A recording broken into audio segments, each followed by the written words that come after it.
Good morning to all of you. Hope so सब लोग मज़े में होंगे। Now last we have seen in science about the introduction, as well as we have seen the whole summary of the lesson.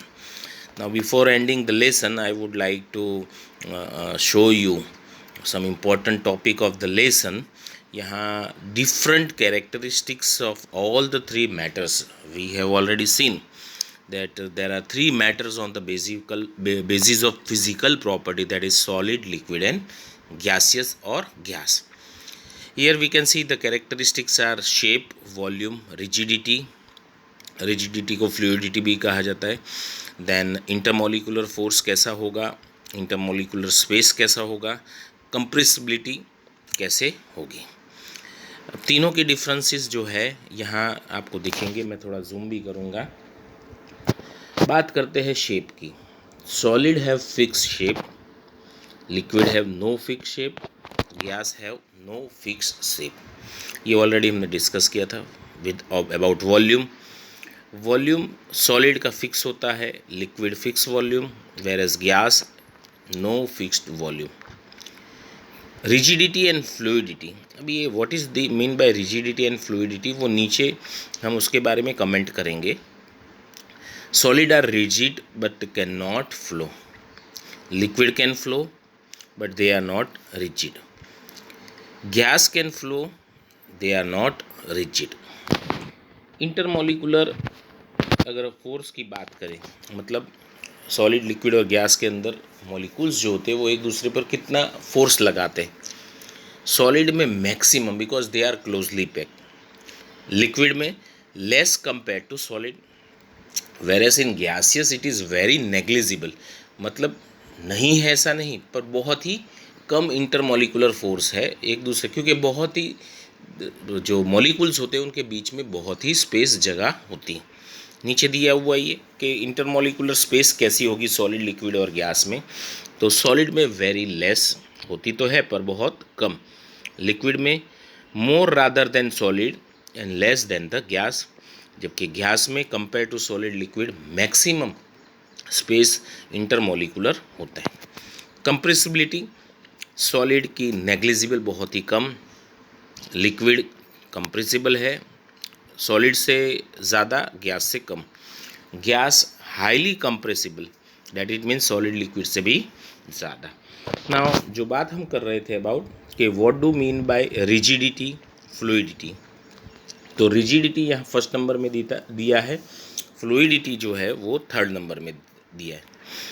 Rigidity means the tendency of substance to retain या maintain its shape when subjected to outside force.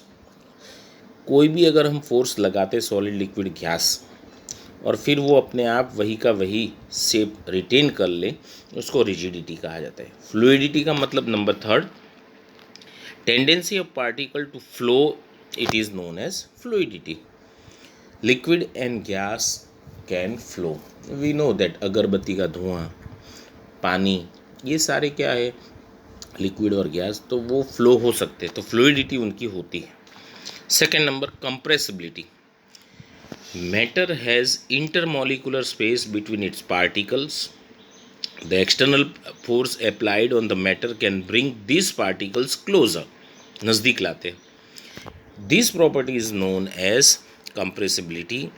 Gaseous and liquid are compressible, मतलब उनको compress करके हम fill up कर सकते हैं. ना about shape. Shape generally we know solids have maximum intermolecular force and that's why they have definite shape. Liquid and gaseous, they take the shape of the container in which they are filled or it is poured. अब सीधी बात है, liquid को अगर हम glass में डालें तो glass का शेप, अगर हम गुजराती वर्ड तपेली बोलते हैं, अगर उसमें हम डालते हैं वेसल में तो उस शेप का, मतलब जिस वेसल में डालो उसी शेप का हो जाता है.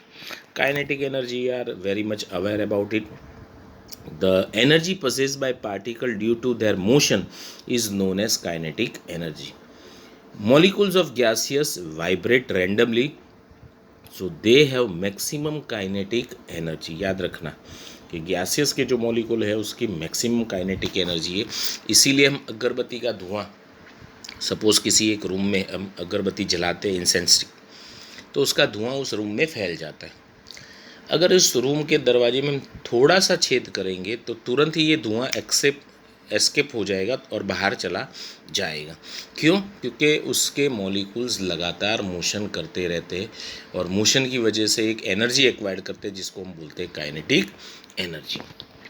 तो last topic, density. It is defined as mass per unit volume. The solid have highest density. तो इट इज़ नथिंग एल्स, जो वॉल्यूम होता है उसका मास, मतलब मास पर यूनिट वॉल्यूम, और उसी को कहा जाता है। और सॉलिड लिक्विड गैसियस में जो है सबसे ज़्यादा डेंसिटी उसी की होती है।